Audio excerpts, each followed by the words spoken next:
Hello students. तो आज हम लोग बुक है अतीत से वर्तमान, क्लास 7। इसमें पहला चैप्टर है कहाँ, कब और कैसे।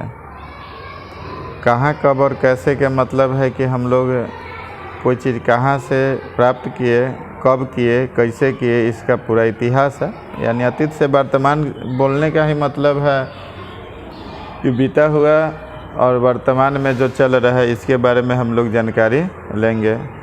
तो बिहार दिवस के अवसर पर राखी और आयुष पटना के गांधी मैदान आए। मैदान में मेले जैसा माहौल था। विभिन्न पंडालों में अलग अलग गतिविधियां चल रही थी।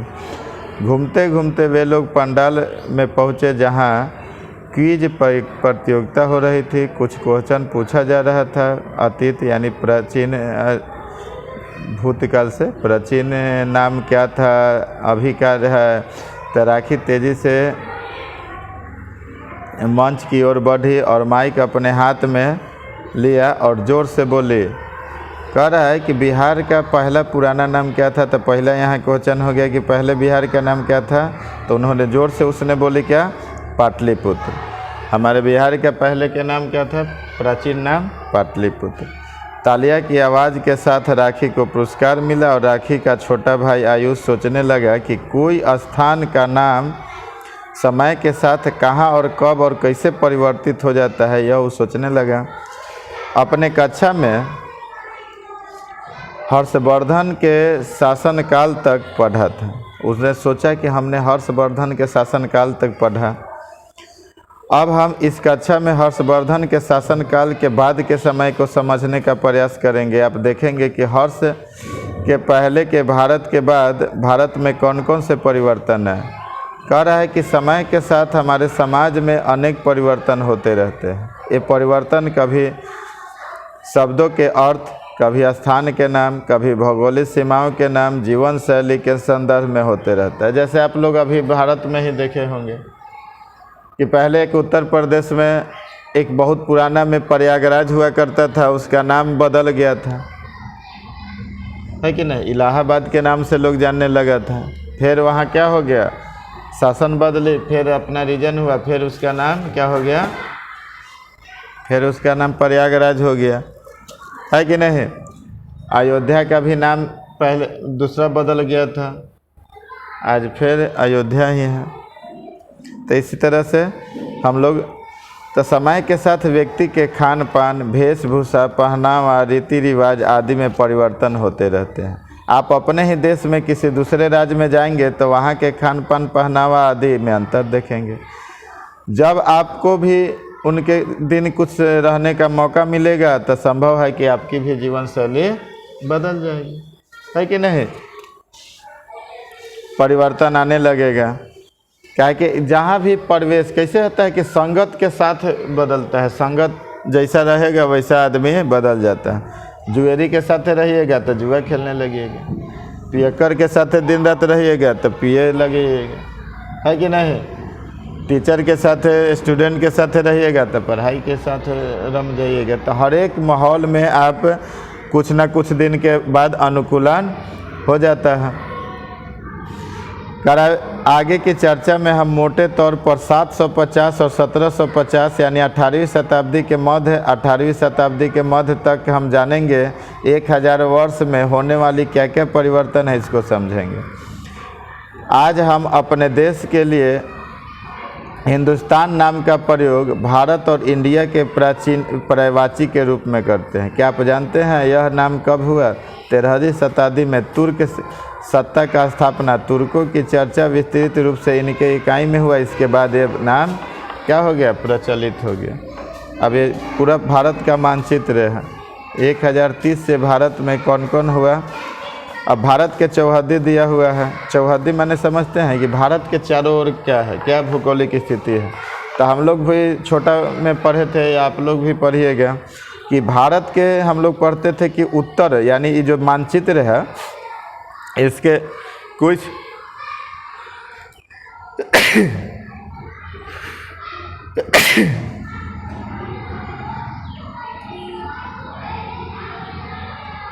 कह रहा है कि मानचित्र में हम किसी भी मानचित्र अगर टांगा हुआ मानचित्र है तो हम देखते हैं कि ऊपर जो होता है उत्तर होता है, ऊपर क्या होता है, उत्तर होता है, और नीचे होता है दक्षिण, दाहिने ओर पूरब और बाएं ओर पश्चिम।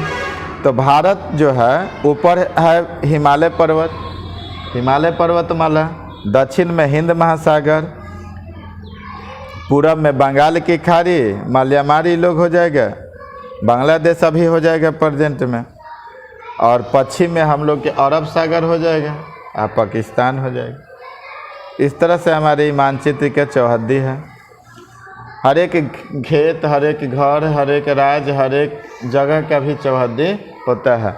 खेत अभी सर्वे चल रहा है तो आपका खेत मकान का भी चौहद्दी पूछेगा।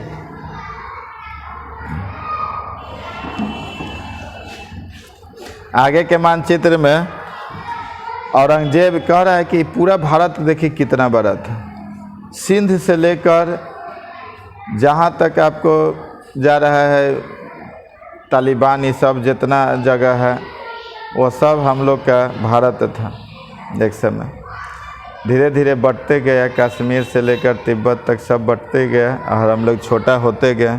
आज भी रोज़ हम लोग का माहौल बिगड़ रहा है, कब क्या होगा नहीं पता है, लेकिन अब स्थिति उस तरह से नहीं है। हम लोग उस समय हिंदुस्तान की भौगोलिक सीमा उन क्षेत्रों पर आधारित थी जो तुर्क सत्ता के अधीन थे। करा लगभग 3 शताब्दी बाद मुगल वंश की स्थापना बाबर ने हिंदुस्तान शब्द का प्रयोग वस्तुतः संपूर्ण उप महाद्वीप के लिए किया। यद्यपि इस क्षेत्र में मुगल सत्ता का सर्वाधिक विस्तार 17वीं शताब्दी के अंदर अंतिम वर्ष में बाबर के वंशज औरंगजेब के समय हुआ। कह रहा है कि इसी प्रकार हमारा राज्य बिहार का नाम से भी जाना जाता है और इस शब्द का सबसे पहले प्रयोग 13वीं शताब्दी में एक इतिहासकार मिन्हाज ए सिराज ने किया।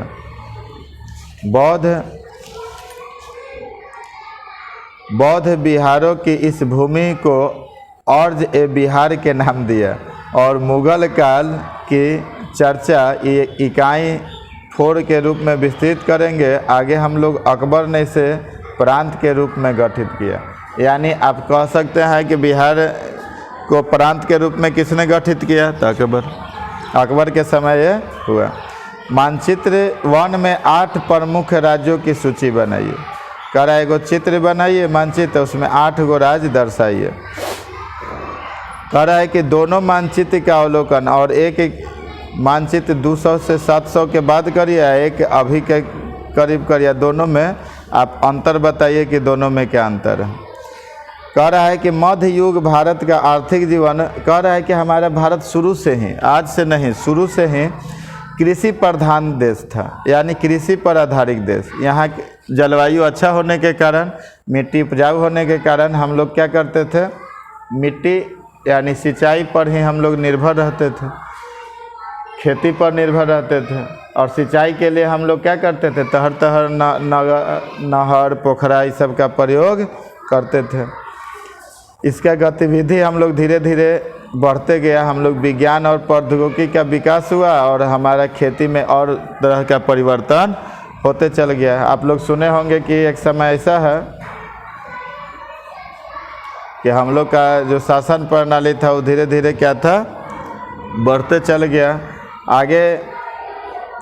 कह रहा है कि आज हम लोग के तरह तरह के तकनीकी के लिए, क्या सिंचाई के लिए किन किन साधनों का इस्तेमाल होता है। जब हम खेती करते हैं तो खेती में मुख्य जो भूमिका है वो सिंचाई का है। जहाँ सिंचाई का सुविधा नहीं होगा वहाँ खेती अच्छा नहीं हो पाता है, होता है।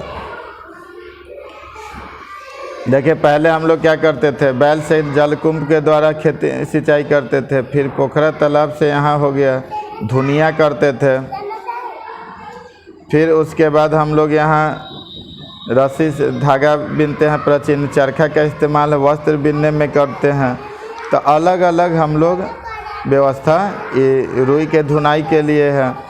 तो खेती में ये सब बहुत महत्वपूर्ण तरीका था जो हम लोग को विकास के लिए ज़रूरी था।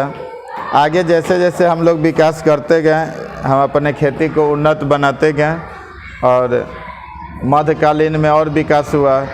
उससे पहले और विकास हुआ। उसके बाद हम लोग क्या किए कि आविष्कार बढ़ा, हम लोग का खेती बढ़ा, देश विदेश में हम लोग के मसाला और अनाज का चर्चा होने लगा।